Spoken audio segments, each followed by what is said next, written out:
प्रतिदिन निष्पक्ष एवं ताज़ा समाचार देखने के लिए चैनल को लाइक एवं सब्सक्राइब करें। कामठी शहर तथा ग्रामीण में सत्ता पक्ष के कार्यकाल में हुए करोड़ों के भ्रष्टाचारों के परिणाम स्वरूप शहर के मतदाताओं में जिस प्रकार से बड़े पैमाने पर शहर में विरोध हो रहा है, उसके चलते सत्ता पक्ष द्वारा विधानसभा चुनाव के पहले मतदाताओं से एक एक वोट के लिए सत्ता पक्ष के द्वारा एड़ी चोटी का जोर लगाकर मुफ्त की रेवड़ियां बांटी जा रही है। रोजाना नए नए प्रलोभन देकर भाजपा के पक्ष में वोट डालने की बात की जा रही है। इस चुनाव के पहले बांटी जा रही मुफ्त योजनाओं की आधी रकम अगर किसी बड़े औद्योगिक रोजगार को लाने में की जाती तो आज यह मुफ्त की रेवड़ी बांटने की नौबत नहीं आती। इन विविध योजनाओं के बारे में जानकारी एवं लाभ पिछले 5 वर्षों में क्यों नहीं दिया गया? आज इनके द्वारा किए गए 5 वर्षों में करोड़ों के भ्रष्टाचारों के परिणाम स्वरूप इन्हें एक एक वोट के लिए गली गली घूमकर एड़ी चोटी का जोर लगाकर मुफ्त की रेवड़ियां बांटनी पड़ रही है, क्योंकि इनका लक्ष्य केवल जनता को फिर एक बार बेवकूफ बनाकर सत्ता में आना है। आज की स्थिति को देखते हुए तो मानो ऐसा लगता है सत्ता बचाने के लिए मुफ्त की योजनाओं का बाजार सा लग गया है।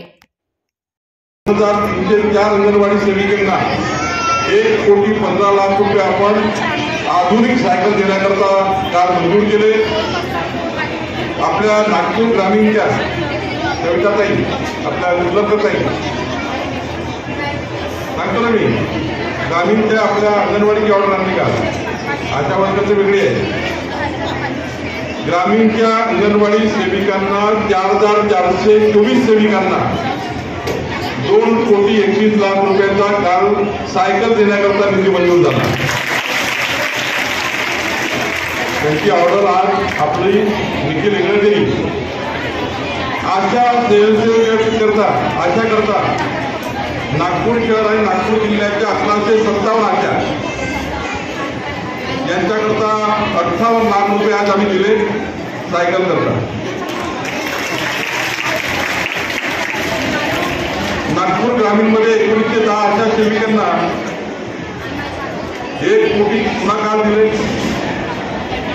आणि नगर परिषद नगर पंचायत मध्ये 10,000 विद्यार्थ्यांना मोफत सायकल देण्याकरता 5 कोटी दिले।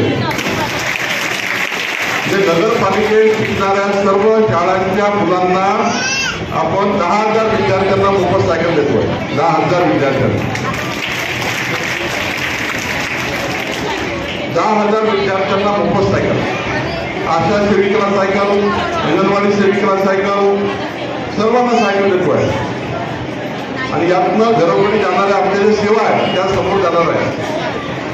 या ठिकाणी या कार्यक्रमाला आपले लोकप्रिय आमदार ज्यांनी मागच्या 5 वर्षामध्ये आपल्या कामठी शहराकरता जर बघा आपण ऑटोमॅटिक चौकात केला होता, एवढा मोठा उड्डाणपूल मंजूर झाला, काल चालू झाला उड्डाणपूल। तुम्हाला डायरेक्ट बोलला का सरळ रेल्वे स्टेशन बरडी,